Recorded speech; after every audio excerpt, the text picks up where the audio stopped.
Praise the lord. ఈరోజు బైబిల్లో నుండి నిర్గమకాండం 3వ అధ్యాయం ధ్యానించుకున్నాం. 5వ అధ్యాయంలోకి వచ్చేసరికి మిద్యాన్ అరణ్యంలో 40 సంవత్సరాలు జీవించిన మోషేకు దేవుడు మండుచున్న పొదలో కనిపించి అతనితో మాట్లాడాడు.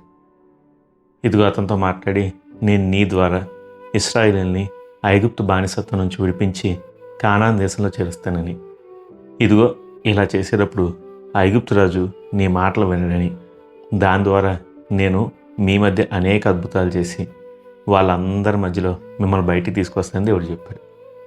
ఈ మాటలన్నీ మనం నిర్గమకాండం 3వ అధ్యాయంలో చూడొచ్చు. ఇదిగో ఈరోజు ఈ అధ్యాయం నుంచి 3 విషయాలు ధ్యానించుకుందాం. మొదటిగా నిర్గమకాండం 3వ అధ్యాయం 2వ వచనం చదువుకుందాం. ఒక పొద నడిమికి అగ్నిజ్వాలలతో యెహోవా దూత అతనికి ప్రత్యక్షమైను. అతడు చూసినప్పుడు అగ్ని వలన ఆ పొద మండుచుండును కానీ పొద కాలిపోలేదు. చూసారా, ఇక్కడ ఒక పొద ఉంది. ఆ పొద హోరేబు కొండ మీద దేవుడు మోషేకు కనబడేలా చేశాడు. ఆ పొద అగ్నికి మండుచుంది కానీ కాలడం లేదు. ఇది మోషేకు చాలా వింతగా అనిపించింది. అదేంటది? పొద అయితే మాత్రం మండుతూ ఉంది, కానీ దాంట్లోంచి కాలిపోయినట్టు నాకేమనిపించలేదని ఆ వింత చూద్దామని అక్కడికి వెళ్ళాడు. తీరా చూస్తే అక్కడ దేవుడు అతనితో మాట్లాడడం మొదలుపెట్టాడు. నీ చెప్పులు తీసి, నువ్వు ఉన్న స్థలం పరిశుద్ధం, నేను అబ్రహాము, ఇస్సాకు, యాకోబుల దేవుణ్ణి, నేను నీ ద్వారా ఇవన్నీ చేస్తాను దేవుడు మాట్లాడుకుంటూ వచ్చాడు. అయితే ఇదిగో ఈ పొద గురించి ఈరోజు మీతో మాట్లాడాలనుకున్నాను. ఈ పొదకున్న ప్రత్యేకత, అది మండుచుంది కానీ కాలిపోలేదు. ఇదిగో ఇదే దేవుడు ఇశ్రాయేల్ మధ్య ఉన్నాడు అని చెప్పడానికి ఆయన ఇచ్చిన సూచన. ఒకనొక రోజు ఓ జర్మనీ దేశ యువరాజు తన సమాజంలో ఉన్న ఒక పాస్టర్ గారిని ఇలా అడిగాడట, ఏమయ్యా, బైబిల్ మనం అందరం నమ్ముతాం కదా, ఆ బైబిల్ నిజమని చెప్పడానికి మన దగ్గర ఏదైనా ఒక రుజువు ఉందా అని అడిగాడండి.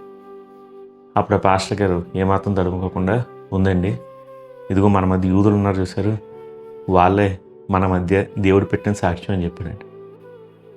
అప్పుడు ఆ యువరాజు ఎలాగే దాని గురించి నాకు వివరించానుగానే అతను చెప్తూ ఉన్నాడంటే, అయ్యా, యూదుల్లో మోషేకు దేవుడు మండుచున్న పొదలో కనిపించాడు. ఆ పొదం మండుతుంది కానీ అది కాలిపోలేదు. అచ్చంగా అలాగే యూదులు కూడా ఎప్పుడూ శ్రమల కొలిమిలోనే ఉన్నారు, కానీ వాళ్ళు ఎప్పుడూ అంతరించిపోలేదు. ఇప్పుడు మన మధ్య ఉన్న యూదులు అందరూ కూడా దేవుడు వాళ్ళని ఇంకా సజీవంగా ఉంచాడు అని చెప్పడానికి సాక్ష్యాలు అయ్యా. ఇదిగో మనం బైబిల్లో చాలా రకాలైన జనాంగాల గురించి చూసాం, అవన్నీ వచ్చినాయి, అంతరించిపోయినాయి, కానీ దేవుడు ఇశ్రాయేల్ జనాంగాన్ని మాత్రం ఇప్పటికే తన స్వాస్థ్యంగా నిలుపుకున్నాడు అని చెప్పినట్టు.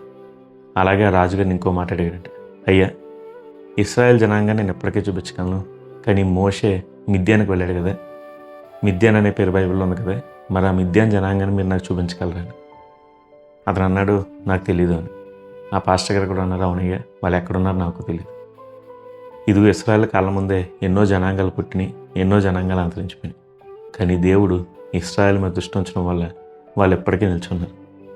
ఇదిగో అచ్చంగా ఆ మండుచున్న పొదల, ఆ పొద మండుచుంది కానీ కాలిపోలేదు. ఇశ్రాయేల్ కూడా ఎప్పుడూ శ్రమల కొలిముల మధ్యలోనే ఉన్నారు, వాళ్ళ మీద శత్రు దేశాలు దాడి చేస్తూనే ఉన్నాయి, కానీ వాళ్ళు ఎప్పటికీ నిల్చున్నారు. ఇదిగో మన మధ్య ఉన్న యూదులే దేవుడు మన మధ్య ఇంకా ప్రత్యక్షంగా ఉన్నాడని, బైబిల్ నిజమని, దేవుడు అద్భుత కార్యాలు చేస్తారని చెప్పడానికి రుజువై ఉన్నారని చెప్పాడట. అవును కదా. ఓ క్రైస్తవుల గురించి కూడా ఇతరులు అదే విధంగా చెప్తారు. క్రైస్తవులు అంటే శ్రమలు రానివారు కాదు, మనకు శ్రమలు వచ్చినా మనతో పాటు దేవుడు తోడుగా ఉంటాడు. షద్రకు, మేషకు, అబేద్నెగోల్ని అగ్నిలో వేయకుండా దేవుడు ఆపలేదు, కానీ అగ్నిలో వేసినా వాళ్ళని కాలిపోకుండా దేవుడు ఆపాడు. మనకు కూడా అంతే. దేవుడు మనల్ని శ్రమల్లో వెళ్లకుండా ఏమీ ఆపడు. మనం శ్రమల్లోకి వెళ్ళినా మనకి ఏ హాని జరగకుండా, మన విశ్వాసం తొట్టుపడకుండా దేవుడు మనల్ని కాపాడతాడు. మనల్ని నిలబెట్టి మన ద్వారా అనేకుల్ని తన వద్దకు ఆకర్షించుకుంటాడు, మన ద్వారా తన నామాన్ని మహింపరుచుకుంటాడు. ఇదిగో శ్రమలే దేవుడు మనకు తోడుగా ఉన్నాడు అని చెప్పడానికి ఇతరులకి సాక్ష్యాలుగా ఉన్నాయి. ఎందుకంటే శ్రమల్లో కూడా మన విశ్వాసం, శ్రమల్లో కూడా దేవుడు మనల్ని నిలబెట్టే విధానం, మనల్ని నిలబెట్టి తన నామాన్ని మహింపరుచుకునే విధానం, వీటన్నిటి ద్వారా దేవుడు మహింపరచబడతాడు. అందుకని జ్ఞాపకం పెట్టుకోండి, ఈ మండుచున్న పొద దేవుని యొక్క ప్రత్యక్షతను తెలియజేస్తుంది. ఇక రెండవదిగా ఇదే అధ్యాయంలో 3వ అధ్యాయం 8వ వచనం చూసినప్పుడు, కాబట్టి ఐగుప్తీయుల చేతిలో నుండి వారిని విడిపించుటకును ఆ దేశంలో నుండి విశాలమైన మంచి దేశమునకు, అనగా కానానీయులకు, హిత్తీయులకు, అమోరీయులకు, పెరిజ్జీయులకు, హివ్వీయులకు, యెబూసీయులకు నివాస స్థానమైన పాలు తేనెలు ప్రవహించే దేశంలోకి వారిని నడిపించుటకు దిగివచ్చి ఉన్నాను అని చెప్పి దేవుడు మోషేతో చెప్పడం చూడొచ్చు. ఇదిగో దేవుడు మొదటగా మోషేతో చెప్తున్నాడు, నేను ఇశ్రాయేలును విడిపిస్తాను. అలాగే ఆయన విడిపిస్తాను అని అక్కడ తాపలేదు, కానీ నేను విడిపించి మిమ్మల్ని పాలు తేనెలు ప్రవహించి కానాను దేశంలోకి నడిపిస్తానని చెప్తున్నాడు, చేర్పిస్తాను అని చెప్తున్నాడు. ఇదిగో దేవుడు విడిపించే విధానం ఎప్పుడు ఇదే. ఆయన కేవలం విడిపించి విడిచిపెట్టడు, కానీ విడిపించి మనల్ని తన హక్కుని చేర్చుకుంటాడు, మనకు మంచి స్వాస్థ్యాన్ని ఇస్తాడు. ఇదిగో మనం చాలాసార్లు విడిపించబడ్డం గురించి చూడొచ్చు. చాలామందిని విడిపిస్తారు, కేవలం వాళ్ళున్న సంఖ్యల నుంచి విడిపిస్తారు, వాళ్ళని ఇంకెక్కడా చేర్చరు. వాళ్ళ లైఫ్లో మళ్ళీ మొదటి నుంచి స్టార్ట్ చేయాలి. కానీ దేవుడు అలా కాదు. దేవుడు మనల్ని సంఖ్యలలోంచి, చెరలోంచి, బానిసత్వంలోంచి, పాపంలోంచి విడిపించి తనలోకి చేర్చుకుంటాడు. పాపంలో కొట్టుమిట్టాడుతున్న మనల్ని విడిపించి ఆయన తనలోకి చేర్చుకుని మనకి పరలోకంలోకి చేర్చుకుంటాను వాగ్దానం ఇస్తాడు.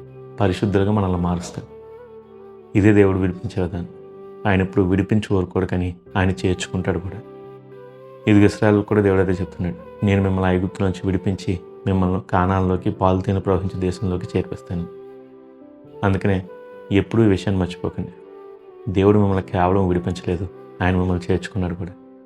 ఇప్పుడు మనం ఆయన బిడ్డలం, ఆయన మనకు తండ్రి. మనం ఆయన నామాన్ని ఏమడిగినా ఆయన మనకు అనుగ్రహిస్తాడు. మనం వారసులం, ఆయన రాజ్యానికి తప్పక చేరుకుంటాం. దాన్ని బట్టి సాతాను చెప్పే అబద్ధాలు కృంగిపోకండి. మీ వల్ల ఏమీ కాదని, మీరు ఏమీ కాదని అంటూ ఉంటే దేవా నేను ఇంతేని అనుకోకండి. మనం దేవుని కుమారులమని దేవుడు మనతో చెప్తూ ఉన్నాడు. కాబట్టి ఆ మాటను బట్టి ధైర్యం తెచ్చుకుని లేచి నిల్చుని దేవుని కొరకు పని కొనసాగించి దేవుడు సహాయం చేస్తాడు. ఇక చివరిగా ఇదే అధ్యాయంలో 11వ వచనం చూసినప్పుడు దాంట్లో మోషే ఇలా అంటున్నాడు, అందుకు మోషే, నేను ఫరో యొద్దకు వెళ్ళుటకును ఇశ్రాయేలీయులను ఐగుప్తులో నుండి తోడుకుని పోవుటకును ఎంతటి వాడినని దీవుంతానుగా. చూసారా, ఇదే మోషే సరిగ్గా 40 సంవత్సరాల క్రితం తాను బయటకు వచ్చి చూసినప్పుడు ఒక ఇశ్రాయేలీయునికి ఐగుప్తుడు అన్యాయం చేస్తుంటే తానే ఛార్జ్ తీసుకుని నేను చేసేయగలను అని చెప్పి తన బలాన్ని ఉపయోగించాడు. అయితే దానివల్ల అతను ప్రతికూలత ఎదుర్కొన్నాడు. తన ప్రాణాల మీదకి వచ్చింది, దేశాన్ని విడిచి వెళ్లాల్సి వచ్చింది.